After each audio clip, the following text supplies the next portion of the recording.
Hi viewers, welcome to my channel ராகுல் stories. நம்ம இன்றைக்கி இந்த வீடியோவில் எந்த படத்தை பற்றி நான் ரிவ்யூ பார்க்க போகிறோம் அப்படின்னா, நம்ம கார்த்திக் சுப்ராஜ் இயக்கத்தில் நம்ம சூர்யா நடிப்பில் வெளிவந்திருக்கிற படம் தான் ரெட்ரோ. இந்த படம் இப்போ தியேட்டர்ஸில் வெற்றிகரமாக ஓடிட்டுருக்கு. ஸோ இந்த படத்தை பற்றின ஒரு ஷார்ட் ரிவ்யூ தாங்க பார்க்க போகிறோம். வாங்க வீடியோக்குள்ளே போகலாம். இந்த படத்தோட ஒன்லைன் ஸ்டோரி என்னென்னு பார்த்திங்க அப்படின்னா, நம்ம படத்தோட ஹீரோ ஒரு மிகப்பெரிய டானாக இருக்கார். ரவுடிக்கெலாம் ரவுடி அப்படிங்கிற மாதிரி இருக்கார் நம்ம ஹீரோ. ஸோ அவர் பார்த்திங்க அப்படின்னா ஒரு கட்டத்துக்கு மேலே இந்த அடிதடி கட்ட பஞ்சாயத்து கடத்தல் அப்படின்னு சொல்லிட்டு எந்த வேலையும் வேண்டாம், ஒரு அமைதியான வாழ்க்கையை வாழலாம் தன்னுடைய லவர் கூட சேர்ந்து அப்படின்னு சொல்லிட்டு முடிவு பண்ணுறாரு.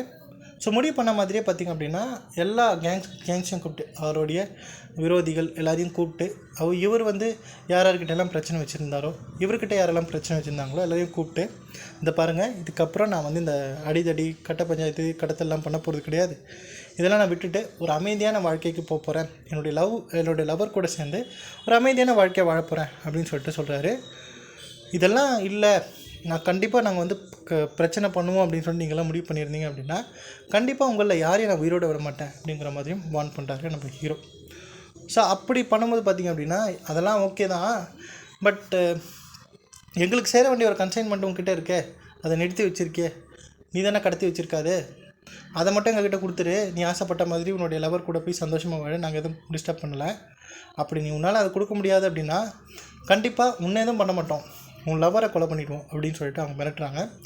ஸோ மிரட்டதுக்கப்புறம் நம்ம ஹீரோ என்ன பண்ணார், அதுக்கப்புறம் என்ன மாதிரியான சம்பவங்கள் ஆச்சு, அந்த கன்சைன்மெண்ட் என்ன அப்படிங்கிறது அந்த படத்தோட மீதி கதை. ஸோ இந்த படம் முழுக்க பார்த்திங்க அப்படின்னா கார்த்திக் சுப்புராஜ் செதுக்கியிருக்கார் அப்படின்னே சொல்லலாம். இந்த படத்தோட கதை பார்த்திங்க அப்படின்னா காலங்காலமாக நம்ம தமிழ் சினிமாவில் இந்த மாதிரி ஒரு பேட்டர்னில் இந்த மாதிரியான ஒரு ஸ்டோரி லைன் பார்த்திங்க அப்படின்னா ஒரு 100-150 படம் வந்திருக்கும். பட் அதே பழைய கதை தான். பட் மேக்கிங் வைஸ் எப்படி பண்ணியிருக்காரு அப்படின்னு பார்த்திங்க அப்படின்னா சூப்பராக பண்ணியிருக்காரு. ஒரு கண்டிப்பாக விஷுவலாக பார்க்கும்போது ரொம்ப இன்ட்ரெஸ்டிங்காக கொண்டு போயிருக்காரு. ஸ்க்ரீன் ப்ளேலாம் பார்த்திங்க அப்படின்னா சூப்பராக பண்ணியிருக்காரு. ஃபஸ்ட் ஆஃப் முழுக்க ரொம்ப எங்கேஜிங்காக கொண்டு போவோம். படம் முழுக்க பார்த்திங்க அப்படின்னா அடிதடி வெட்டு கூத்து அப்படின்னு சொல்லிட்டு எக்கச்சக்கமான ஃபைட் சீன்ஸு. பட் எந்த இடத்துலையும் பார்த்திங்க அப்படின்னா ரொம்ப போர் அடிக்குது, ரொம்ப வெறுப்பாக இருக்குப்பா, ரொம்ப கடுப்பேற்றுறாங்க அப்படிங்கிற மாதிரி எந்த இடத்துலையும் உங்களுக்கு தோணாது. சூர்யா அந்தளவுக்கு சூப்பராக பெர்ஃபார்ம் பண்ணியிருக்காரு. அந்த என்ன மாதிரியான காஸ்டியூம்ஸ், என்ன மாதிரியான கெட்டப்பு, என்ன மாதிரி லுக்கில் இருக்கார் அப்படிங்கிறதே சொல்லவே வேண்டாம். அவ்வளோ சூப்பராக ரொம்ப ஸ்டைலிஷாக இருக்கார். எனக்கு பார்க்கும்போது என்ன தோணுச்சு அப்படின்னா அயன் படத்தில் சூர்யா பார்த்த மாதிரி இருந்துச்சு. ஸோ அந்த மாதிரியான ஒரு சூர்யாவை நம்ம இந்த படத்தில் பார்க்கலாம். ஸோ வேறு லெவலில் திருக்கி விட்டுருக்காரு அப்படின்னே சொல்லலாம். கண்டிப்பாக இந்த படம் கண்டிப்பாக அவருடைய கம்பேக் படம் அப்படிங்கிறதுல எந்த டவுட்டுமே கிடையாது. சூப்பராக பெர்ஃபார்ம் பண்ணியிருக்காரு. கடந்த ஒரு 10 வருஷமாக பார்த்திங்க அப்படின்னா ஜெய் பீம் சூரியரை போட்டதுக்கப்புறம் பார்த்திங்க அப்படின்னா அவருடைய படங்கள் பார்த்திங்க அப்படின்னா எதுவுமே சொல்லிக்கிற மாதிரி இல்லை. பட் இந்த படம் கண்டிப்பாக அவருடைய கரியரில் ஒரு சூப்பரான ஒரு பெஸ்ட்டான ஒரு படம் அப்படின்னு எந்த டவுட்டுமே கிடையாது. அதில் முக்கியமான விஷயம் பார்த்திங்க அப்படின்னா கார்த்திக் சுப்புராஜ் இந்த மேக்கிங்கில் தெரிக்க விட்டார். ஸோ வேறு லெவலில் இருக்குது. அதிலும் குறிப்பாக அந்த கனிமா பாட்டு எல்லாருக்குமே தெரியும், ரொம்ப வைரலான பாட்டு. ஸோ அந்த பாட்டிலையும் ஒரு விஷயம் வச்சுருக்காரு. கிட்டத்தட்ட 15 நிமிஷம் பார்த்திங்கன்னா அந்த பாட்டை சிங்கிள் ஷாட்டாக எடுத்திருக்காரு. அதுலேயும் பார்த்திங்க அப்படின்னா அந்த பாட்டில் ஃபைட் வருது, பாட்டு வருது, எல்லாமே வருது. இது எல்லாத்தையும் பார்த்திங்க அப்படின்னா சிங்கிள் ஷாட்டில் எடுத்திருக்காரு.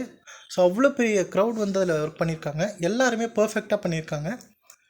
ஒரு சின்ன விஷயம் மாறி இருந்தாலுமே கூட மறுபடியும் பார்த்திங்க அப்படின்னா அந்த மொத்த ஹோல் சீனும் பார்த்திங்க அப்படின்னா அவங்க ரீடேக் தான் எடுத்துருக்கணும். பட் சூப்பராக பெர்ஃபார்ம் பண்ணி அவர் அந்த பெர்ஃபார்மன்ஸை நல்லாவே வாங்கியிருக்காரு கார்த்திக் சுப்ராஜ். வேறு லெவலில் திரிக்க விட்டார் அப்படின்னே சொல்லலாம் நம்ம சூர்யா. இந்த மொத்த படத்தையும் பார்த்திங்க அப்படின்னா அவர் ஒண்டியே தூக்கி நிறுத்துறாரு, அவருடைய தோளில் தூக்கி வச்சுருக்காரு அப்படின்னே சொல்வேன். ஏன்னா அந்தளவுக்கு சூப்பராகவே இருக்குது. கண்டிப்பாக சான்ஸ் கிடச்சா, டைம் இருந்துச்சு அப்படின்னா கண்டிப்பாக இந்த படத்தை போய் பாருங்கள்.